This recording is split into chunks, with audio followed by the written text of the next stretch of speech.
I do want to ask you, what were you? Because I believe you were on the case, and you were put on the case in, I believe, 2009, or was it? 6, yeah, almost 10 years later. And can you tell me what were you? Because you had to get files, binders. I think it was like 96 binders. Yeah, so that was just in Big's case, like Oh, okay. so, a bunch of binders. Now, keep in mind, one of the obstacles in 2Pac's murder was that the individuals who committed the murder were not from Las Vegas. They were from a different state, a different city. And so now you've got Las Vegas investigators having to bridge that gap. You've got they're geographically undesirable to their investigation. And that's doesn't mean that you can't solve crimes. I'm just saying that it makes it more difficult when you're out of state and you have to travel and then rely on all these other investigators to do a lot of your work for you.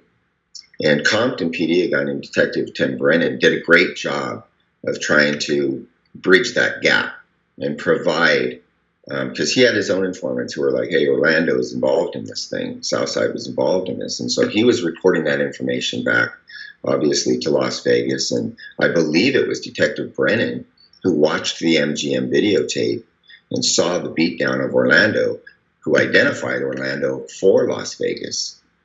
So there was this interagency cooperation. But at the same time, complicating things was that Las Vegas Police Department became aware, the investigators became aware that there was these LA off-duty cops working for death row. So when they share information back to LA or Compton or whatever, they don't know how much their case is going to get compromised, how much is going to get leaked. They don't know to what extent they can trust this end, because there's cops that are working for death row that may be in a position to help cover, to help protect anybody involved. So that was one of the issues that they had to overcome. As we know now, that there was, Kevin Hackie, who was a school cop, a Compton school cop. He was running around claiming to be an FBI agent and all of this. And that's problematic when you've got this guy who's running around interfering at the hospital with Las Vegas's investigation.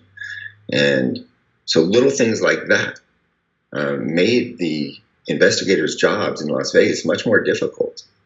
Because if they've already got problems at the hospital where Pac's fighting for his life, and you've got some Compton school police officer running around saying he's in charge of the investigation and that he's an FBI agent and all this other nonsense, it really causes you to have pause, like, how much can we trust Compton in having them do follow-up information for us with the Southside Crips or with anybody? Mm-hmm. That was one of the issues. So what was he really FBI?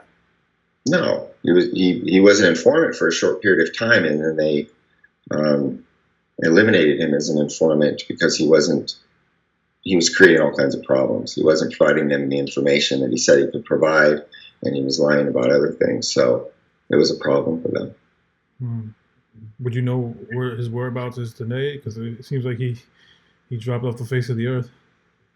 Yeah, I don't know where Kevin Hackie is these days. I was told that he called Reggie Wright Jr. personally and apologized for some of the misrepresentations he had made in prior documentaries and other publications, and said, "Listen, I apologize for throwing your name under the bus like I did," which is honorable. That's nice that he did that. He should do that publicly, but I doubt that he will. But I don't know where he's at or what he's doing these days.